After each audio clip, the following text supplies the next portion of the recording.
We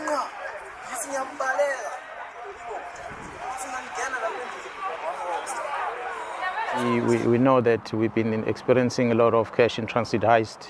We know of the one that happened on Monday in around Kwamashu area. And I must just perhaps upfront thank the police officers that have been working very hard in trying to trace the suspects that were involved in these bombings.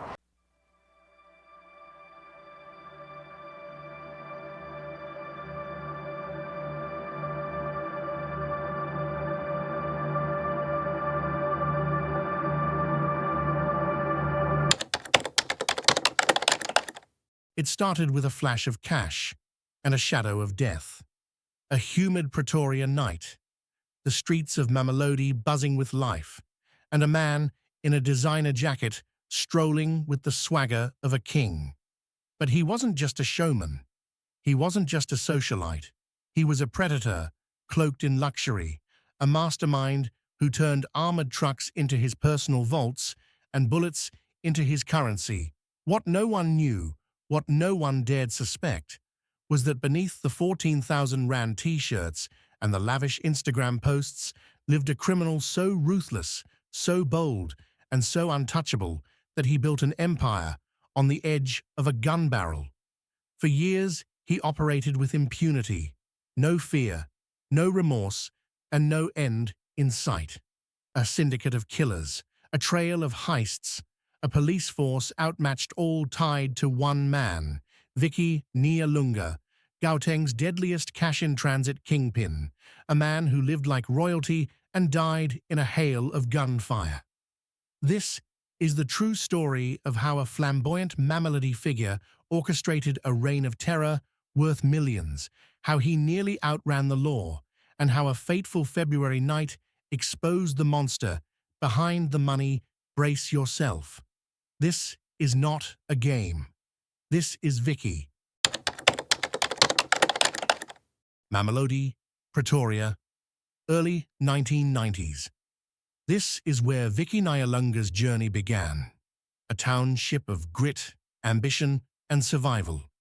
He wasn't born with a silver spoon. He wasn't born a criminal. But somewhere between the streets and the dreams of wealth, a hunger took root. By his 30s, he had transformed, no longer just a local figure. He became a name whispered in awe and fear. Social media showcased his rise. Photos of luxury cars, stacks of cash, and that infamous R14,000 t-shirt bought in a single cash drop. But the source of his wealth? A mystery. He wasn't a businessman. He wasn't an entrepreneur. He was a heist mastermind, building a syndicate that targeted cash-in-transit vans with military precision. The system intrigued him. The speed, the haul, the power of holding a gun to a nation's wallet. And he asked himself a question that sealed his fate. What if every robbery could make me a king? His first major strike came in 2018, a quiet ambush on a highway outside Pretoria. An armored truck was hit, guards overwhelmed, and over 2 million Rand vanished. Police called it a professional job. No suspects, no leads.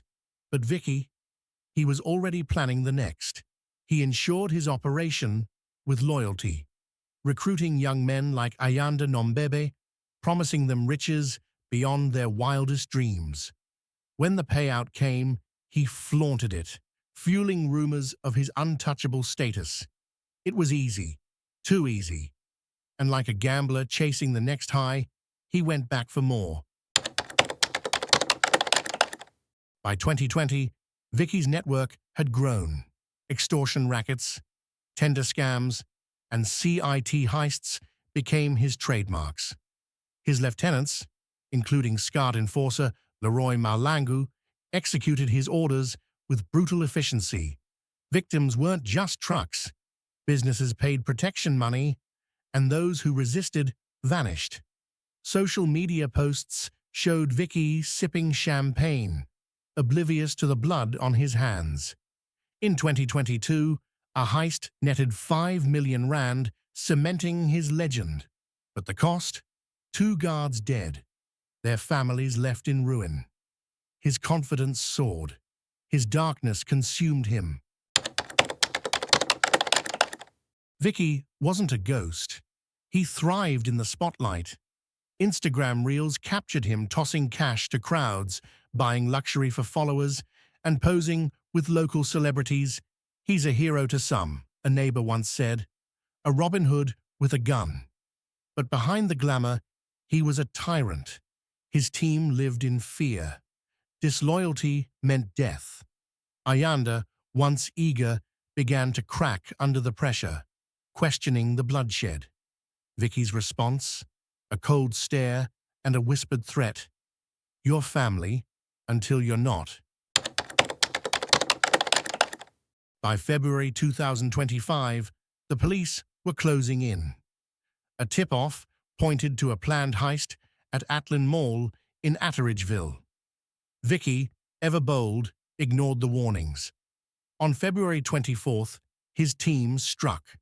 The armored truck was breached, cash flew, and gunfire echoed. But this time, the police were ready. A chase ensued, the stolen Clayville SUV weaving through traffic.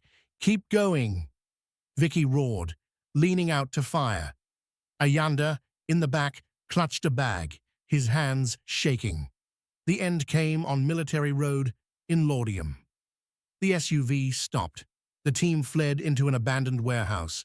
Gunfire erupted. Leroy fell. Vicky fought back, hitting 2 officers. Then a sniper's bullet silenced him forever. 6 men died that day, including Vicky. Ayanda escaped, hiding in the shadows. Ayanda Nombabi, arrested and bloodied, faced Detective Mohapi. You're the last one, Mohapi growled. Talk, or you're buried with them. I didn't want this, Ayanda stammered. He forced me, said it was family, but it was a death trap. He revealed the syndicate's scope.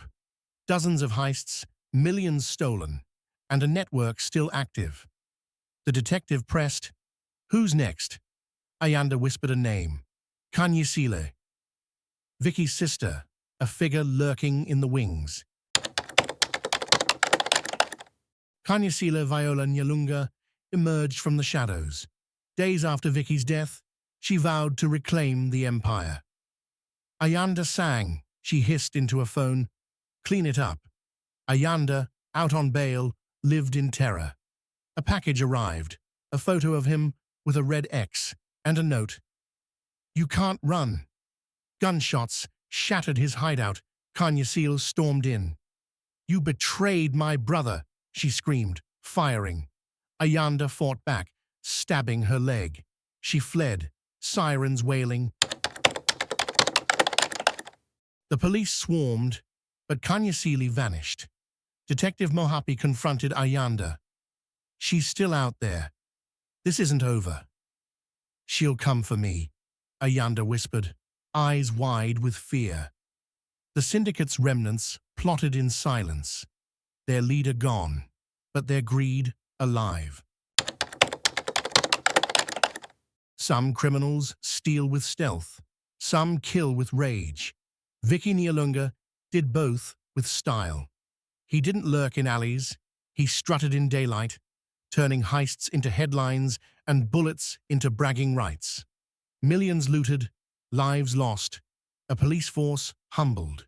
And yet, his fall on that February night was just the beginning. The Mamelodi Kingpin is gone, but his shadow lingers, cast by a sister hungry for power and a syndicate unwilling to die. 6 men fell in Laudium, but the true cost is still being counted. And though Vicky's reign ended in blood, his echo warns us. The most dangerous kings don't wear crowns, they wear cash.